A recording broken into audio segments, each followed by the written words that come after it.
स्वागत है मेरे दोस्तों आपका श्वेता श्वेतर उपनिषद पाठ में। सबके मंगल की कामना करते हुए ईश्वर का नाम लेकर आइए मंत्र का उच्चारण करते हैं। पहले फिर भाष्यकार जी क्या कहते हैं उसका उच्चारण करेंगे।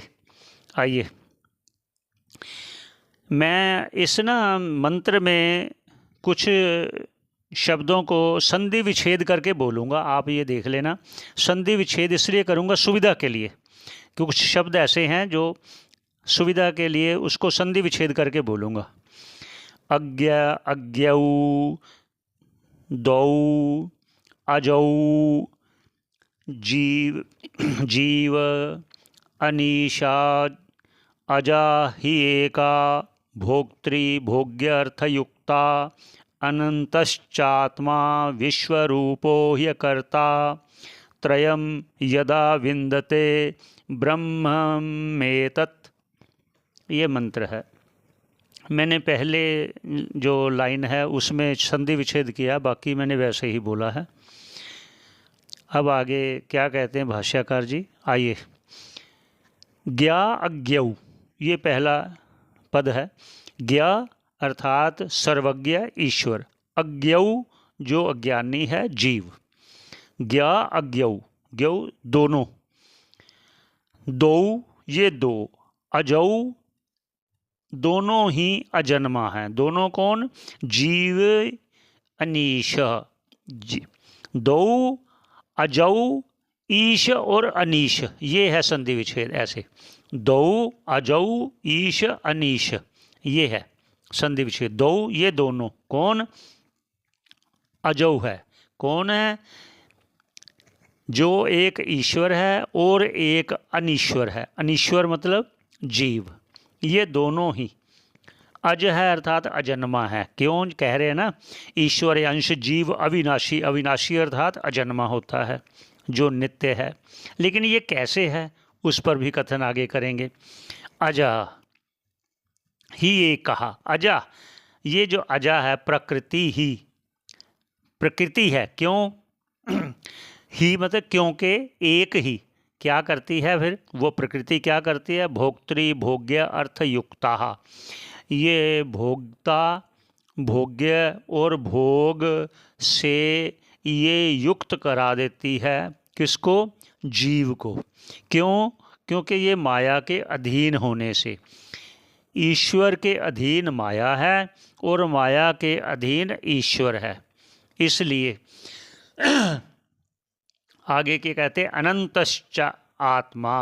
अनंत कहा। अनंत अर्थात जो कालतः है, देशतः है, वस्तुतः है, परिच्छेद से रहित है। अर्थात अनंत है, व्यापक है, सर्वत्र है।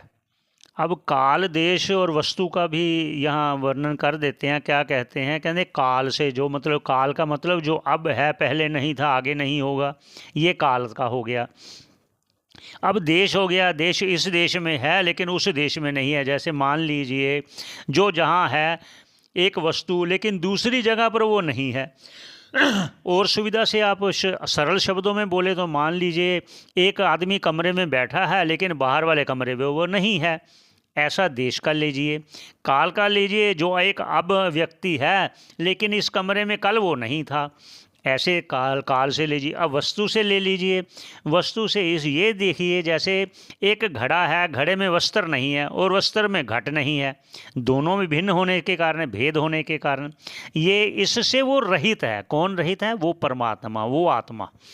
अब च शब्द से कहते हैं निश्चित रूप से ये सत्य है जो कह रहे हैं। विश्वरूप, विश्वरूप मतलब बहुरूपता से, जो कितने जीव हैं सभी उसी के ही रूप हैं।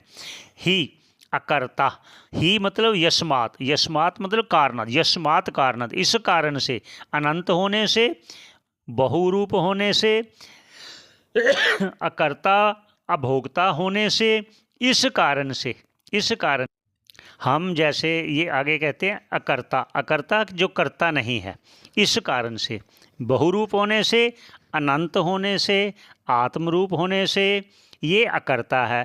और अकर्ता भी कैसे है? त्रयम। आगे देखिए त्रयम लिखा है। त्रयम क्या? त्रयम कर्ता, करण और कर्म।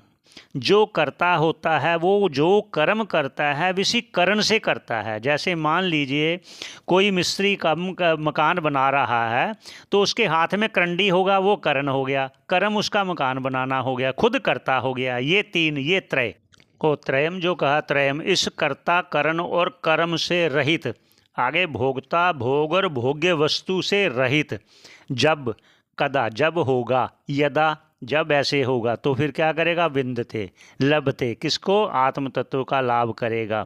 ब्रह्म एतत् इस ब्रह्म को, इस इस जो ये कहा है ना, कर्ता करण और कर्म, भोक्ता भोग और भोग्य से, ये सभी जो है उस अधिष्ठान का रूप होने से वह जब कर्तृत्व आदि सकल संसार धर्मों से रहित हो जाएगा, मुक्त हो जाएगा, तो वह उस ब्रह्म भाव को प्राप्त होगा, ये कहना है। आगे आपको बहुत बहुत धन्यवाद।